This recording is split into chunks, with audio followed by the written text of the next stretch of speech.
श्री शिवाय नमस्तुभ्यं।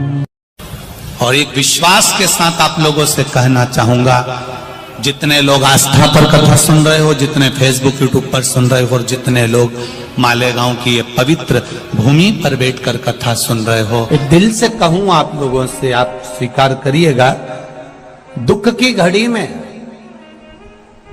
कोई आए चाहे ना आए, अगर आपने दिल से, कर्जा हो गया, समस्या विकट हो गई, तकलीफ बढ़ गई, दुख बढ़ गया, आप शंकर भगवान के मंदिर में जाकर, ये जरूरी नहीं है कि आप सीहोर आए या कहीं जाएं, आप तो आपके घर के पास में जो शिव मंदिर हो, उस मंदिर में एक लोटा जल चढ़ाना चालू कर दो, वो धीरे धीरे दुख काटना प्रारंभ कर दे, काटेगा दुख।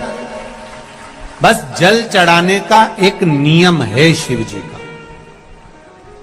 शंकर भगवान को जो जल चढ़ाया जाता है दुख काटने के लिए, तकलीफ काटने के लिए, कष्ट मिटाने के लिए, तो एक नियम है शंकर भगवान का जल चढ़ाने का जो नियम है। जैसे ये गौल जलाधारी है, यहां से पानी गिरता है, ये शिवलिंग है।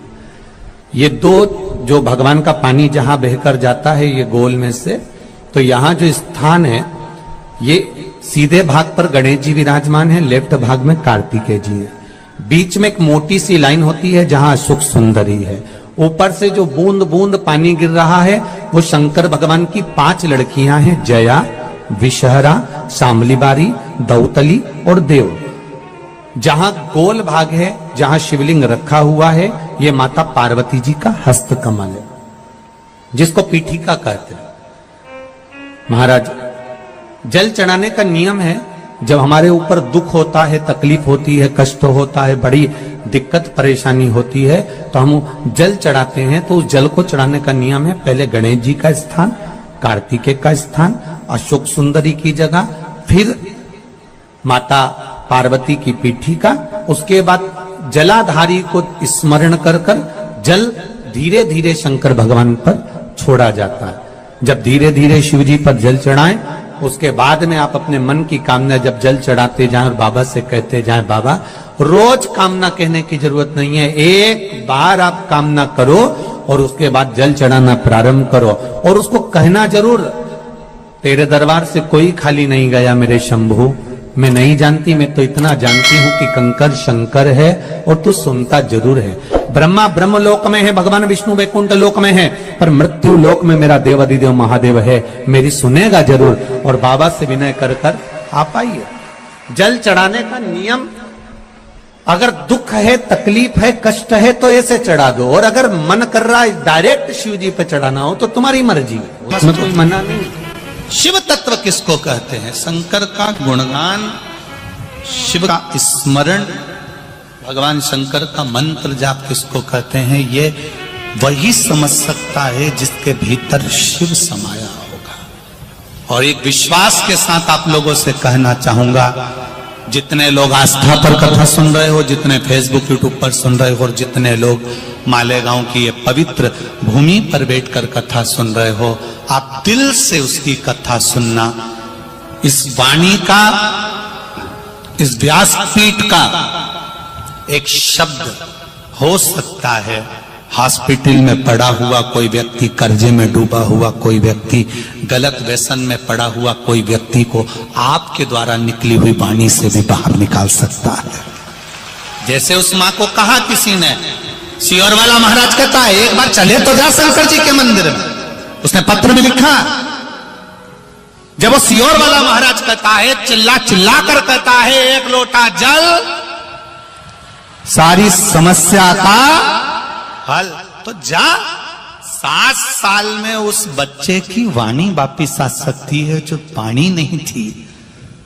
जब वो वाणी मेरा महादेव दे सकता है, वो देखो उस माँ के चेहरे की खुशी, उस माँ के चेहरे की रौनकता, जिसका बेटा 7 साल बाद बोला हो, उसका आनंद देखिए कि कितना होगा,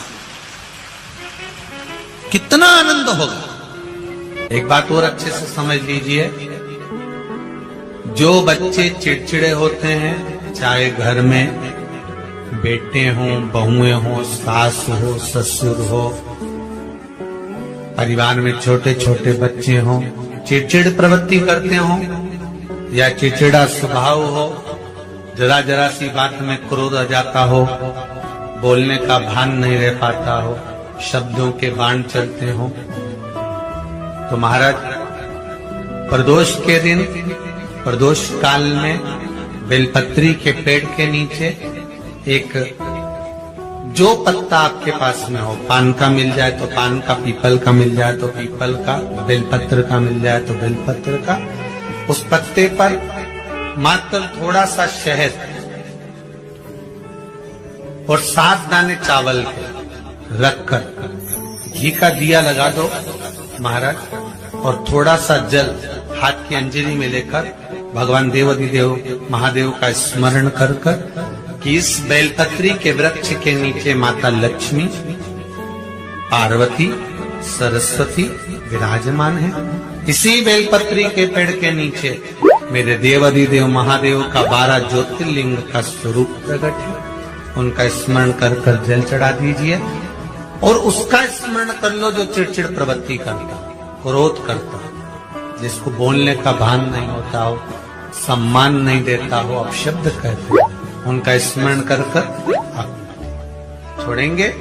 एकदम एक प्रदोष करेंगे, दूसरे प्रदोष तक तो आपको कोई दिक्कत ही नहीं। 2-3 प्रदोष कर देखिए, बाबा कृपा करें। 3 जगह पर अगर कोई बीमारी ऐसी हो गई कि वो समाप्त नहीं हो रही, बड़ी बड़ी तकलीफ, मतलब एक बार दवाई अगर चालू हो गई तो दवाई बंद ही नहीं हो रही है, तो उसके लिए आपको 3 जगह पर जल चढ़ाना प्रारंभ कर दो। मात्र 1 हफ्ते से ज्यादा चढ़ाना भी नहीं पड़ेगा। जैसे 1 हफ्ते आप टेबलेट लेते हो, गोली लेते हो, 1 हफ्ते चढ़ाना प्रारंभ कर दो। सबसे पहले बेलपत्री के पेड़ के नीचे क्या करना है, जल का पात्र लेना है, उसमें 2 दाने चावल के डालना, 2 दाने अक्षत के डालिए।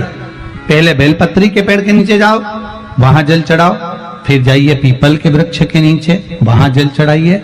आखिरी में या तो शमी के नीचे या फिर आंवले के नीचे, इन दोनों में से कोई एक वृक्ष जिसके नीचे।